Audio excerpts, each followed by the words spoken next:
भाग 16. जगातील उत्कृष्ट जोडी म्हणजे अश्रू आणि हास्य. कारण हे फारसे एकत्र दिसतच नाहीत, पण जेव्हा ते दिसतात तो आयुष्यातला सर्वात सुंदर क्षण.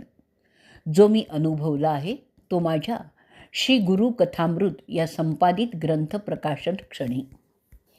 तेही पारगावला, आमच्या मूळ गावी, सिमरी पारगाव, तालुका माजलगाव, जिल्हा बीड, श्री गिरी बालाजी संस्थानातील देवस्थानी मूळ पुरुष आवजीबुवा यांच्या कृपेने, जे पारगाव ते तिरुपती बालाजी मंदिरात साष्टांग दंडवत एक तप घालत गेले होते आणि सोबत सुपुत्र शेषनाथही होते. श्री व्यंकटेशाला अर्पण केलेल्या कन्येचा म्हणजे देवकन्येचा विवाह शेषनाथांशी करून देण्याचा स्वप्नदृष्टांत देऊन तो मंगल विवाह योगही आणला गेला. साक्षात लक्ष्मी व्यंकटेशाचे व्याही म्हणून अवजीनाथ आणि जावई शेषनाथ महाभाग्यवानच. गिरी बालाजींनी दिलेल्या प्रासादिक पंचधातूंच्या श्री व्यंकटेश मूर्तीची प्राणप्रतिष्ठा शके 1568 माघ शुद्ध रथसप्तमीला विधिवत झाली. अवघं गाव गोळा झालं होतं. या गुरु घराण्यातील 7 पिढ्यातील सत्पुरुषांचा चरित्रवेध घेणारा हा प्रस्तुत ग्रंथ. सत्प्रेरणांची स्फुल्लिंग सतत चेतवली जावीत असाच हा वंश महापुरुषांचा आलेख. ग्रंथलेखक आहेत नारायण धुंडीराज किन्होले, तालुका डोंगरगाव, जिल्हा जालना या गावचे. त्यांनी ग्रंथरचना केली आहे इसवी सन 1884 साली, ज्यांचं संपादन प्रकाशन झालं 2008 साली. याचं देखणं मुखपृष्ठ विनय संत यांचं आहे. विशेष हे आहे की मूळ पोथीचं प्रतलेखन आपल्या एका वहीत बापूंच्या परमशिष्या सावित्रीबाई हिंगवे, माजी मुख्यमंत्री मनोहर जोशी, महाराष्ट्र यांच्या सासूबाई यांनी अत्यंत श्रद्धेने करून ठेवलेलं असल्यामुळेच हा अमृतयोग आला. नसता एका शिष्याने अपार गुरुनिष्ठेने लिहून ठेवलेली सर्वांग सुंदर पोथी आणि घराण्याचा इतिहास प्रकाशित झालाच नसता. आज या पोथीची सामूहिक पारायणं कृष्ण जन्माष्टमी उत्सवात पारगावी होतात. वंशस्थ सुधाकर गोसावी मोगरेकर यांनी घराण्याचा वारसा समर्थपणाने चालवताना बापूंचा आदर्श अनुसरलेला आहे. पारगावच्या देववाड्याचा जीर्णोद्धारही बापूंप्रमाणे करून पारगावकर ग्रामस्थांना विविध धार्मिक कार्याचं आयोजन करून भक्ती लळाही जोपासलेला आहे. त्यांनी पारगावी त्यांच्या भागवत कथा सप्ताहाचं भव्य आयोजन करून परंपरा पालनही केलेलं आहे. श्री गुरु कथामृत या पोथी ग्रंथाची पुढील आवृत्ती काढून वंशवारसा जतनही होत आहे.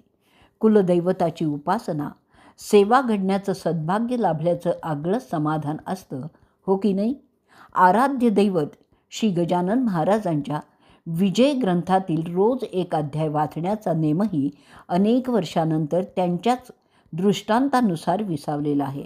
मात्र त्यांचं सामर्थ्यही त्यांनी अनुभवलेलं आहे.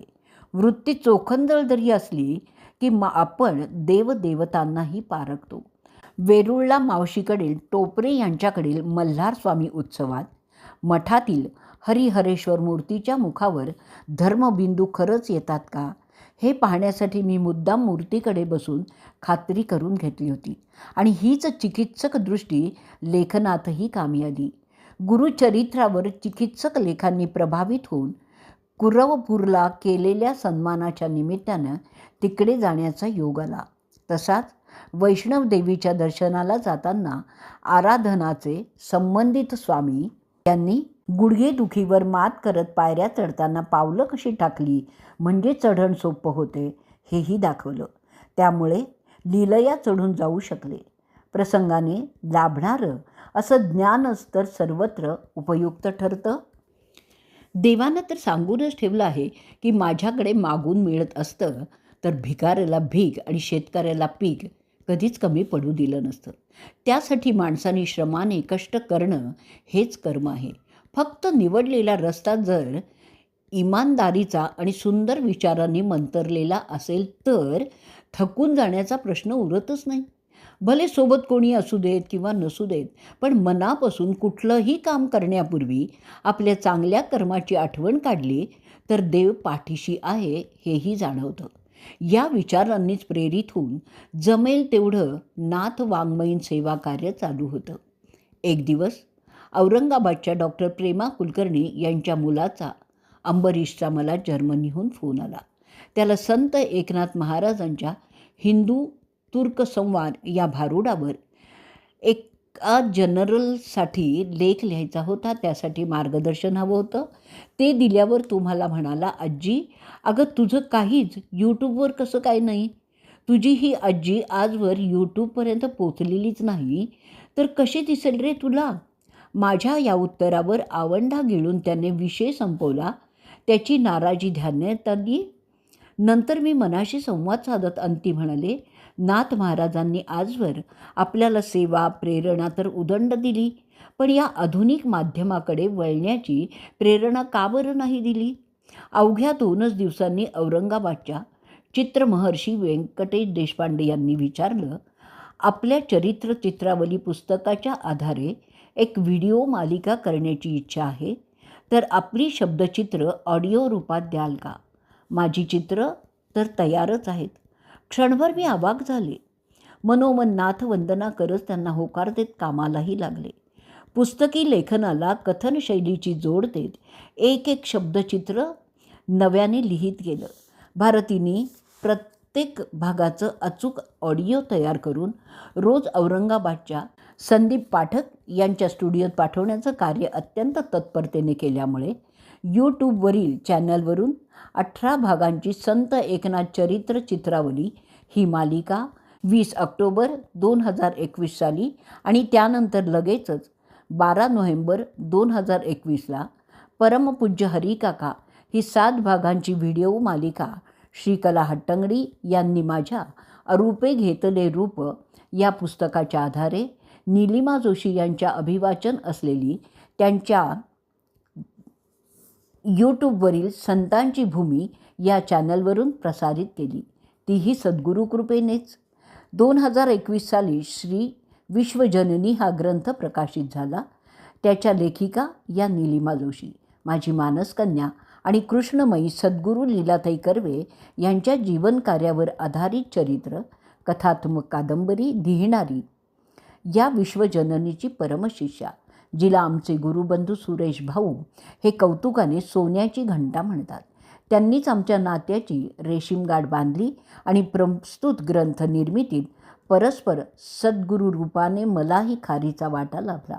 ग्रंथ शिकविती माणुसकी, ग्रंथ शिकविती शांती, निराश जीवा धीर देऊनी पुढे घेऊन जाती, अशी अनुभूती तर आनंदानुभूतीच आहे.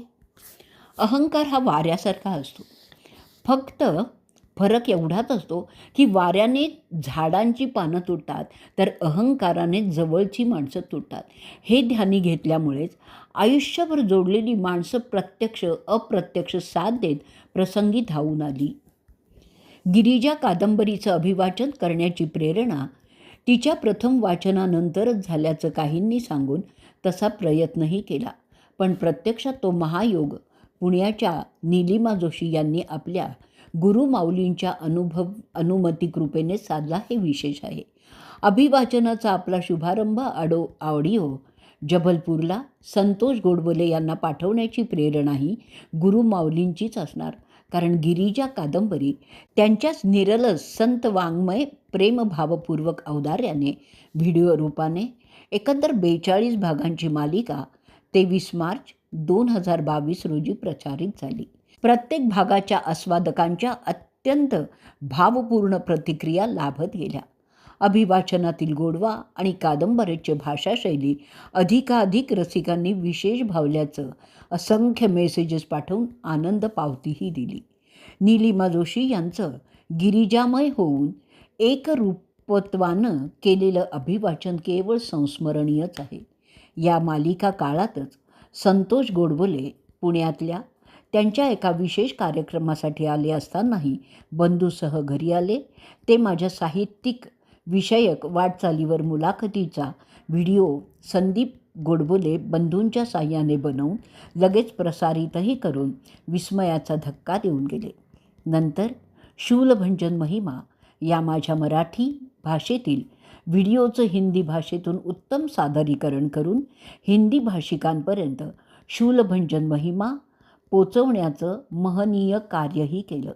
त्यांच्या आषाढी कार्तिकी वारी महामंडळ जबलपूरच्या वतीने निघणाऱ्या खास वारीसाठी माझ्या भारूड भावार्थ या पुस्तकाच्या आधारे 1 जुलै 2022 रोजी प्रसारित केलेल्या व्हिडिओ मालिकेतील चित्रा ताम्हनकर यांचं अत्यंत सुंदर सुस्पष्ट वाणीतील अभिवाचन आणि वृंदा शिंगणापूरकर यांचं सुरेल स्वरातील भारूड गायन देखील रसिकांना भावलं असल्याचे अभिप्राय पुढील कार्याची उदंड ऊर्जा देत आहेत. हे देखील अहो भाग्यच आहे.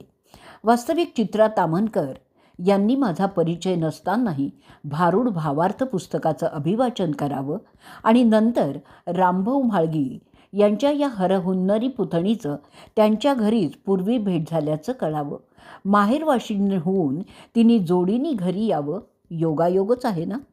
पुढे माझ्या द्रष्टा कादंबरीचं शूलभंजन महिमा पुस्तकाचं अभिवाचन करून आता तर माझ्या अन्य ग्रंथांसोबत इतरांच्या ग्रंथाला दिलेल्या माझ्या प्रस्तावना लेखनाचं बाळ मागून घेऊन त्याचंही अभिवाचन करण्याचा मानस आहे. काय म्हणावं या कृतीला. खरंच किती विलक्षण असतात हे इंद्रधनू ऋणानुबंध.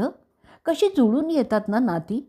आपल्या अतिप्रचंड कार्यबाहुल्यात अखंड व्यस्त असूनही केवळ सत्कार्याच्या ध्येयापोटी माझ्यासारख्या अनेकांच्या संत सेवेला स्वतःचा बहुमूल्य वेळ आणि विनामूल्य सेवा यांनी यूट्यूबवरील आपल्या चॅनलवरून चिरंतन रूपाने अवघ्या विश्वाला दान द्यावं, असं हे दातृत्व कशी होणार उतराई. त्यांचं हे शब्दातीत ऋण केवळ जतनच व्हावं. मनाला बजावलं. इतरांना झुकवण्यात आनंद मानतो तो अहंकार आहे. स्वतः झुकून इतरांना आनंद देतो तो संस्कार. हेच खरं आहे. आयुष्यात आपल्याला उंच उंच झेप घ्यायची आहे, स्वप्न पूर्ण करण्याची आहेत. मग त्यासाठी अगदी स्वतःशी लढायची तयारी ठेवल्यामुळेच पुढं ती चालतच राहिलं पाहिजे. वाटेत भेटणाऱ्यांकडून काही ना काही शिकत गेलं. बालपणी वर्गातल्या सख्यांनी सुंदर अक्षर पाहून स्वतःचं अक्षर सुधारलं. आप्पांचं वाचनवेड अनुसरलं. मोठेपणी मामा दातार यांच्यासारख्या मानसपित्याने नितळ प्रेम देणं. मामी दातारांनी माहेरपण करणं. त्यांच्या मुलांच्या वसंताच्या लग्नात पद्माकर पेडगावकर यांच्याही लग्नात करवली म्हणून मिरवणं.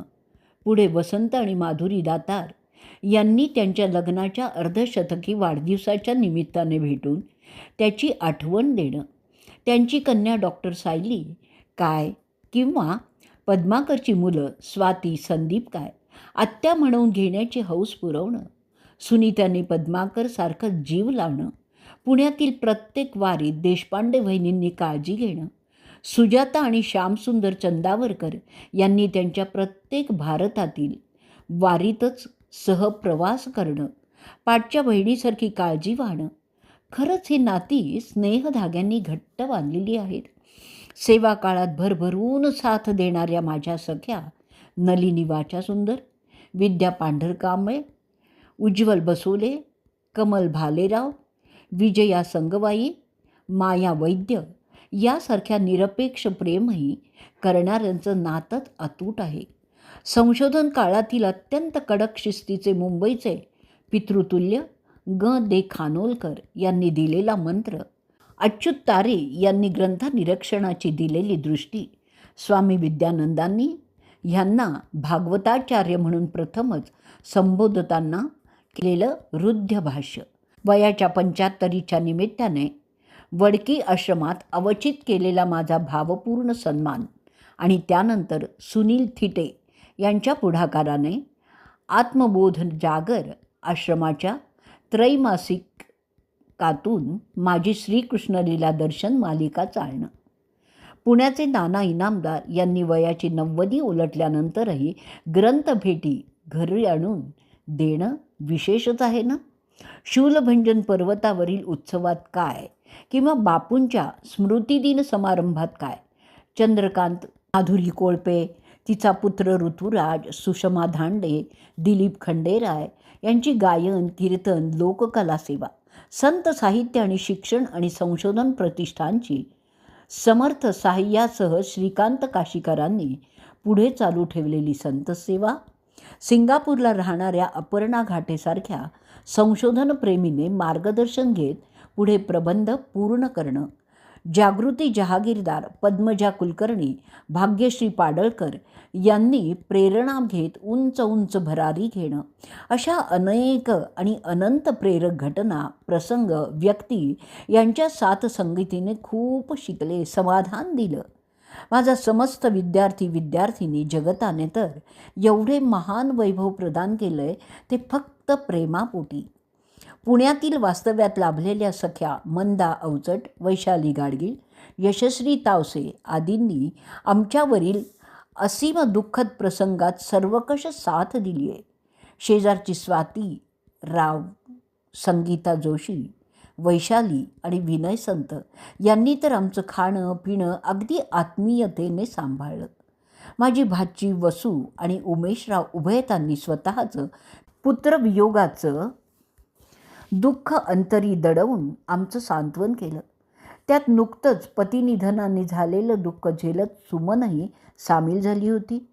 भाचा अतुल टांगसाळे आणि आर्जवी यांनी औरंगाबादला अंजूचं माहेरपण करणं ही देखील नात्याची प्रेमपावतीच आहे ना.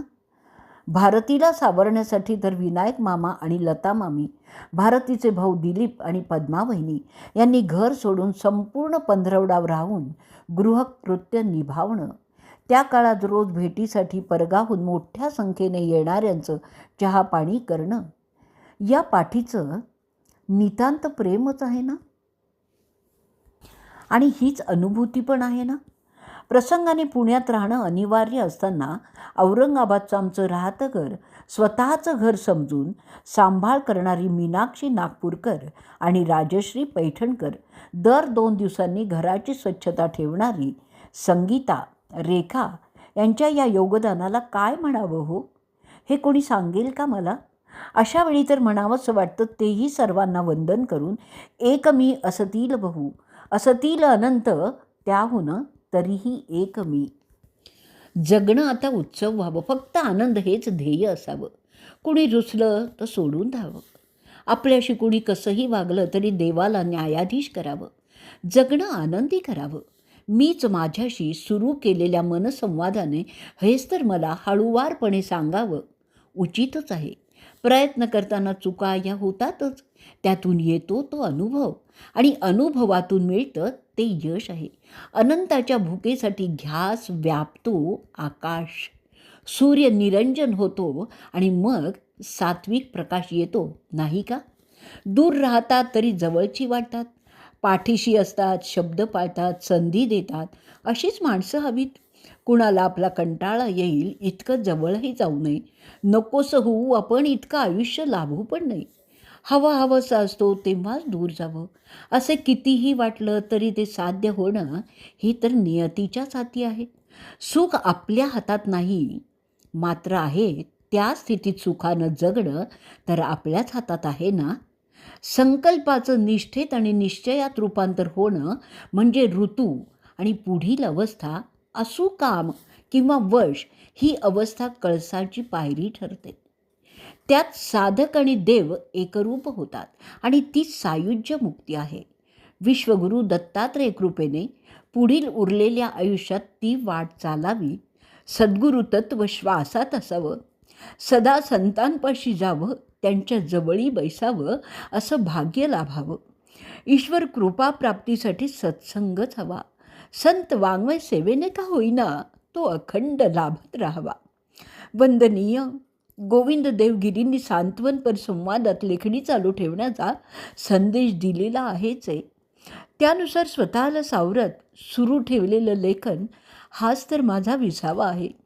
सुंदर संस्कार आणि स्वाध्याय मंडळ पुणे या संस्थेच्या अवलोकन या वार्षिक अंकातून काय, विश्व पंढरी या मासिकातून भावार्थ रामायण एक भावालय या विषयावरील लेखवाला काय, लेखन चालू ठेवताना एक अनुपम आनंद ठेवा प्राप्त होतो. त्याहून विशुद्ध आनंद कोणता आहे? यासाठी तर माझ्या मुलींनी मी माझ्या संबंधी काही लिहावं असा केलेला अतीव हट्टच प्रस्तुत लेखनास प्रेरक ठरावा. त्यांच्यावरील प्रेम साक्ष हीच आहे. मात्र हे लेखन म्हणजे आत्मचरित्र नाही आहे, तर मीच माझ्याशी साधलेला संवाद आहे. वयाच्या 8 दशकी वाटचालीचा मागोवा घेताना मनाच्या गाभाऱ्यात ज्या वेळी खोलवर डोकावलं, त्यावेळी बालपणापासून जे घटना, जे प्रसंग आणि ज्या व्यक्ती आधी साथ घालत गेले, ते शब्दरूप घेत राहिले. त्यामुळे या लेखनाला आगळा आयाम न लाभता अगदी नितळ भावाने लिहित गेली आहे. आयुष्याच्या अथांग अनुभव सागरातून जे काही ओंजळीत मावलं तेच अधोरेखित झालं आहे. असंख्य अनुभव आणि व्यक्तींच्याबद्दल लिहायचं राहून गेलं, त्या सर्वांना अभिवादन. आणि ज्यांच्यातून घडत गेले, शिकत गेले, जिद्दीने वाट चालत राहिले, त्या सर्वांना कृतज्ञता भावपुष्प अर्पण करते. या वाटेवर बोचलेल्या काटेरी वेदनांवर फुंकर घालणारी मायमाणसं सतत पाठी असल्यानेच ध्येय शिखर गाठता आलं. तेव्हा अशा निर्व्याज निरपेक्ष प्रेमाची साथ पुढील प्रवासातही लाभो, अशी अखंड प्रार्थना आहे. लहानपणी मुलांचा हट्ट पुरवताना एखादी लिमलेटची गोळीही पुरेशी असे. मात्र माझ्या या लेखनासाठी पिच्छा पुरवणाऱ्या सुकन्या, अंजू, भारती, नीलिमा, चित्रा आणि वर्षा यांना म्हणजेच माझ्या पंचकन्यांना समर्पित केलेलं हे लेखन कितपत रुचेल भावेल हे त्यांनाच माहिती. मीच माझ्याशी हा संवाद साधून मुक्त होत आहे. आध्यात्मिक वाटचालीनंतर जीवनाची रचनाच बदलते. जीवनात संत सेवेचा मोगरा फुलत राहू हा जोगवा मागते. तसाच तो अवतीभोवती असलेल्या सर्वांच्या जीवनात बहरत मोहरत सुगंध देत राहू, हीच अंतिम सदिच्छा आहे. इति श्रावण शुद्ध द्वादशी डॉक्टर कुमुद गोसावी.